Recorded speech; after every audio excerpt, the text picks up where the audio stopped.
today, another vlog. Today is my off, mga kabondat. Samahan niyo ako, lalabas lang ako at bibili ko ng gulay. Naghanap ako ng gulay kasi meron akong kaprasong beef dyan na gugulayan para maiba naman. Kaya tara, samahan niyo ako. One eternity later. Ano mga kabondat? Nadarating lang. At ang init sa labas, grabe. Ang init. Ang init! Kasi, humid. Kaya talagang, grabe, pawis. So, yan. Bukod sa gulay, bumili din ako ng sliced bread dahil, sabi ko, September 1st, mag-start na tayong hindi kumain ng rice para, again, sexy na naman, payat ulit tayo. So, bread, sliced bread. And then, my favorite, ang peanut butter. Any brand will do, basta yung creamy. Sarap! And then, ako din ako ng fresh cauliflower. Okay! Lulutuin ko ito ngayon. Together with the beef. Siyempre, onions,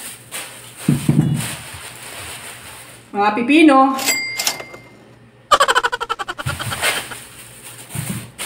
at siyempre, importante, potassium.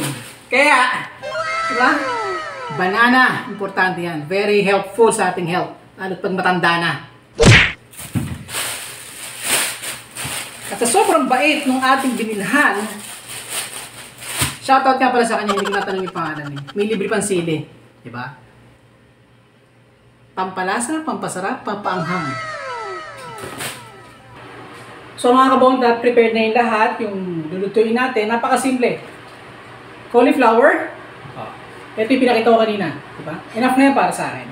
And then ito na yung onion together with some green chili. 1 piece of green chili na gusto ko medyo maanghang para masarap. And then ito yung beef natin. Fresh yan, actually fresh. Pero pinakuluan na natin with soy sauce kaya malasa na. Isang sangkutsa lang to. Luto na. Let's go! Oh! Okay na mga kabondat, luto na. Saglit lang Isang gisa lang to. Sibuyas lang, tsaka konting sili. Okay ba, di ba? Wala nang kanin to, diet nga sabi ko Pero, kailangan meron tayong pipino. Pampasarap yan. Tapos meron tayong isang basaging. Okay na, healthy, di ba?